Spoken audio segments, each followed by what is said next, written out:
our next visitor to the red carpet is John Agee, who's an illustrator. Writer, illustrator. And a writer. His latest book out, I believe, is called Mr. Putney's Quacking Dog. Mr. Putney's Quacking Dog. Would you tell us a little bit about that book and how you got the idea for it? It's a book of animal riddles, very simply told, and kind of a Dr. Dolittle character.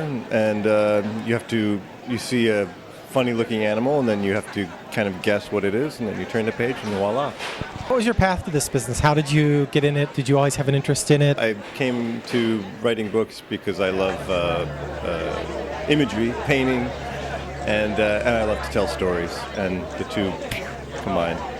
So it's this love of storytelling and a love of doing pictures. It's about as simple as that. And you do live here in San Francisco, or yeah? Last 8.5 years, yeah. And so, what are your thoughts about the Giants? It was a wonderful season. What a wonderful team.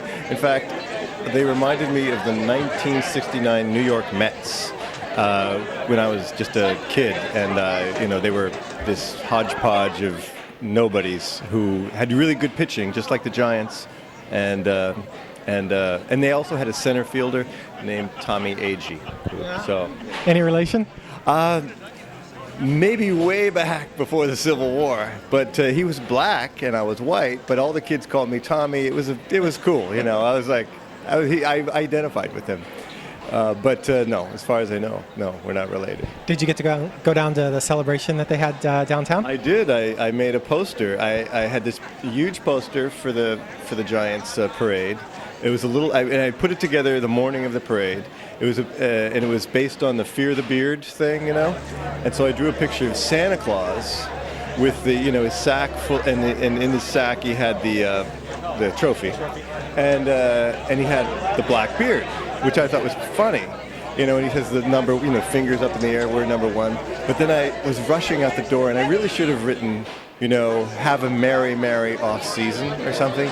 But I wrote legalize torture at the top, which was should have been on another, because the Giants, they're torturers. So I think people looked at it, and Santa Claus, because of the black beard, he looked a little Arabic. And then, legalized torture. I think people might have thought I was, endorsing waterboarding. I don't know. Well, we're here to tell everybody that wasn't the case. No, not at all, not at all. No. What he really meant to say was have a merry off season. Have a merry off season, exactly. So, do you have any special memories of Valerie Lewis or Monica Holmes or Hicklebees or booksellers in general, or a message for booksellers that you'd like to give us right now? Well, yeah, well, I think in all of our experiences, with all the writer illustrators that I've come across, none of us ever talks about our superstore, Barnes & Noble Borders experiences with any delight. It's always comes back to the independent bookstores. It's, and Hicklebees is extraordinary, and there's others dotted across the country. The Reading Reptile in Kansas City. There used to be the Chester Cat in Washington, D.C., and a host of others.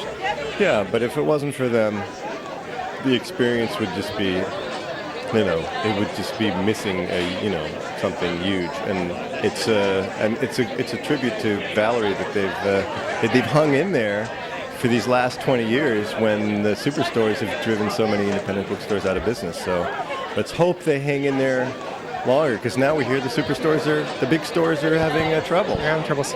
Yeah, I've heard that the independent bookstores that have survived are actually doing better suited to surviving this new digital wave that's kind of happening, because they've already figured out how to. Yeah, that's my impression too. Yeah, exactly. so we can look forward to another 30 years of Hicklebees. All right. Woo! Thank you. Thanks, John.